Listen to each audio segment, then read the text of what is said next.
Hello, I'm Graham Horton. Welcome to part 4B of this new series I'm running for absolute beginners using the Panasonic Lumix FZ80 or 82 camera.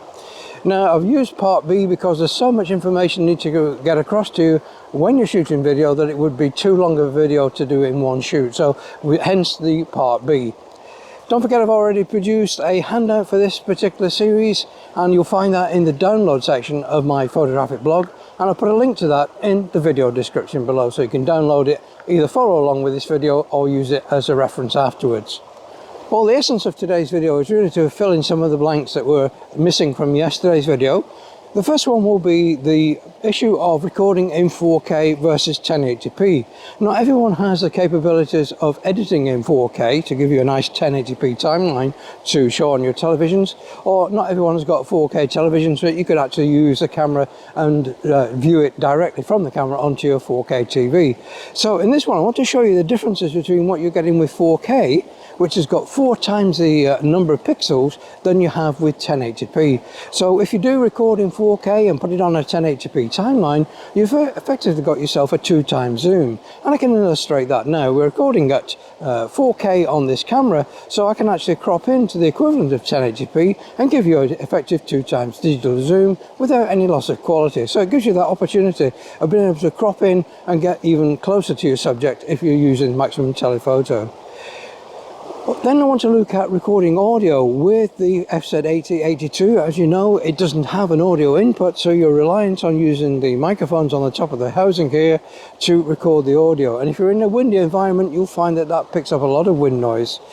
You could actually try sticking some fur over the top of there to try and cut down that windscreen, but it does make the camera look a bit jerry-rigged, so it's not really an ideal solution. And I'll be looking at some opportunities for you to record audio with external audio recorders to get better audio.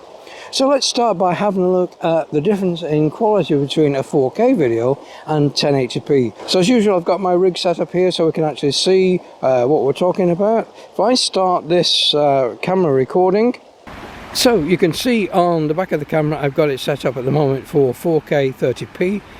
We're shooting in the scenery mode. I'm in the manual exposure in creative video mode, so I can actually control the exposure. My frame rate is 30 frames per second, so I've set the shutter speed, as we discussed in the previous video, to twice the frame rate, which is a 60th. And to get the exposure without using some neutral density on the camera, I've had to use the maximum aperture here of f8. So what I want to do is to start recording the video first of all with the FZ80. So that is the video that's now coming from the FZ80, and as a matter of fact I'll introduce the audio from the FZ80 as well at this point. So you're hearing now the audio from the FZ80 as opposed to the audio from the Rode wireless mic into the Samsung Galaxy S23. You might be able to see on the horizon there is Blackrod Church, and that's about 1.25 miles as the crow flies from where I am. So what I'm going to do is actually zoom in to that church. So let me start recording on the camera. So we're recording in 4K 30, and I'm going to zoom right in to the end of the optical range.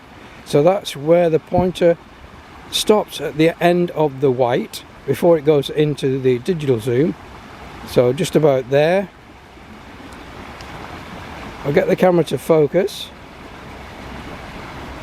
and it started to rain, which is putting a bit of mist across the valley, so that's going to interfere with the quality, but you might be able to see there we can make out the time on the church. I'm now going to stop the recording and actually go into 1080p. So let me stop the recording.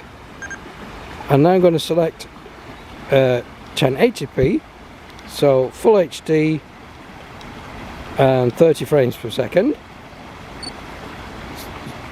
And let's start recording that again. So you should be able to see the difference in quality between the 4K file and the 1080 file. This is obviously recorded and edited on a 1080p 30 frames per second timeline for YouTube. So with the 4K you're getting that 2x digital zoom available. With 1080p you're using the full frame and you're not being able to crop it. So that's the difference in quality between 4K and 1080p. You can see the difference in zoom as well. The 4K does actually slightly crop into your image, where the 1080p gives you a full frame. So you're getting a little bit of extra zoom on 4K as well. If you're into wildlife photography, it gives you that extra reach if you need it. So one of the issues you will run into when it's a sunny day, and apologies for the branches shading me here, it's the only place I could get the camera set up for this particular shot. Now we're looking at the back of the camera. You can see that I've got the maximum aperture there of f8. My shutter speed is a 60th to give me the right cinematic frame rate. My ISO is as low as I can go, ISO 80, but we can see we got over 1 1/3 stops overexposed, and I can't reduce that anymore. So the only solution is to apply neutral density to the front of the camera lens. Now this is a variable ND filter, and the lens head that I've got on here is that 55mm wide angle lens head, which has a 77mm thread on the outside edge. So it means I can screw this filter into the end of the lens.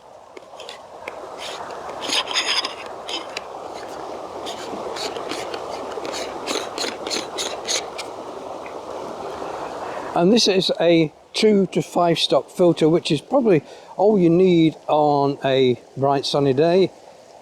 Especially here in the UK, we don't get many days where I need more than 5 stop filtration. So if we look now, we can see that we're actually underexposed. So you can see we're about 1/3 of a stop, 1 1/3 stops underexposed with that aperture of f8. So what I can do is to reduce that aperture.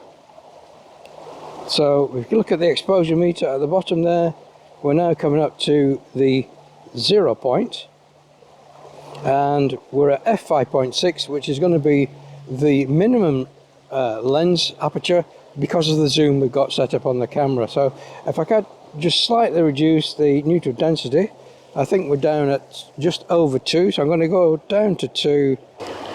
So with the actual setup I've got now, I've got an aperture of f5.6, my shutter speed is 1/60th, my ISO is 80, and I'm using the variable ND to control the exposure. So if you watch the exposure meter at the bottom of the camera, as I increase the neutral density, then the camera will go to the underexposed setting.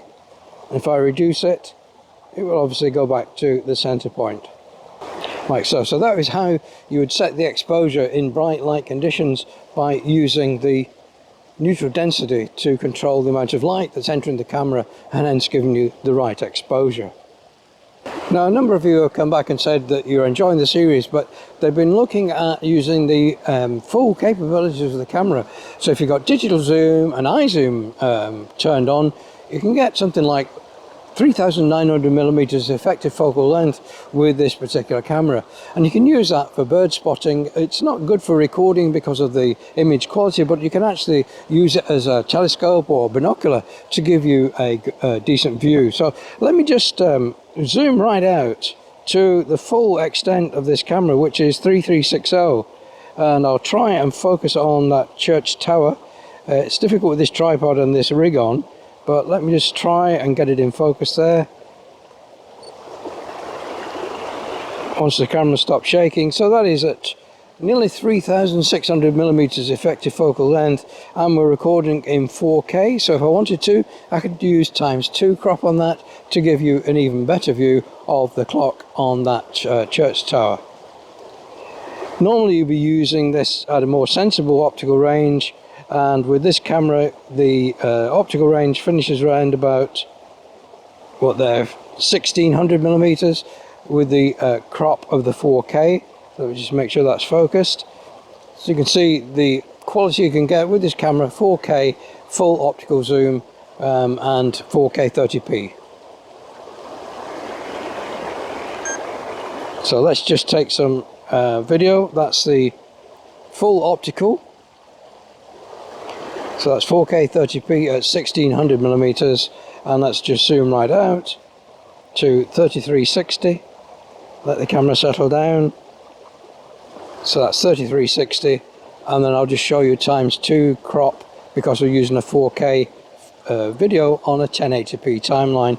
You can see we can get some enhanced pictures with that 4K crop on a 1080p timeline.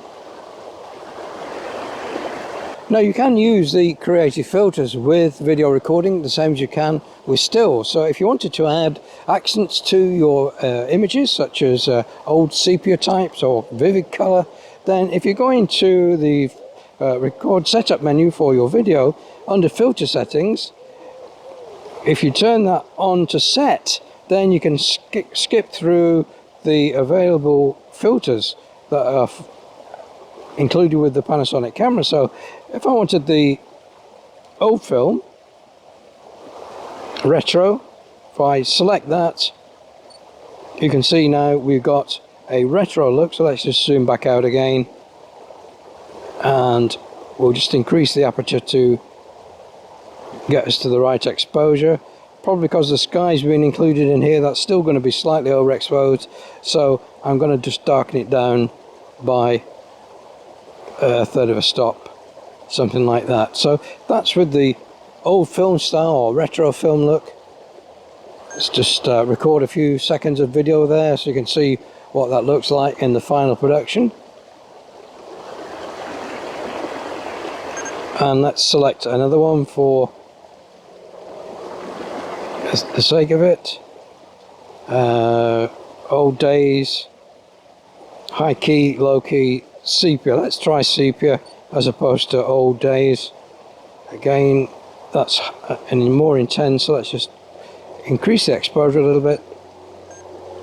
So that is the sepia tone print or sepia toned image from this file. What I want to look at now is recording audio with the FZ8082. As you know, there is no external audio port, so you're restricted to the onboard microphones. If I give you an indication of what that sounds like, I'm about a meter away from the camera. The camera's set up to about 25 millimeters focal length, and I'm about a meter away from the camera. So this is the sort of audio you'll get from the internal microphone. Now compare that to the audio that's coming from this lavalier microphone, which I'm recording with the Rode Wireless Go 2 plugged into the Samsung Galaxy S23 smartphone. Don't have to use a wireless lavalier system. You can actually use a wired lavalier microphone, so you can put the smartphone in your back pocket and have a lavalier microphone just clipped onto your front and record some very good audio using a small lavalier microphone. The other option is to use one of these dedicated audio recorders. So this is the Tascam DR10C. It's a very nice compact audio recorder. Got facilities for in and out, so you can actually record it to another device if you wanted to, or you use the lavalier microphone to give you some great audio. Record it onto an SD card, so you can take the SD card out of here, plug it into your computer, and then synchronize that audio with your video track, and then delete the in-camera track to give you the best audio.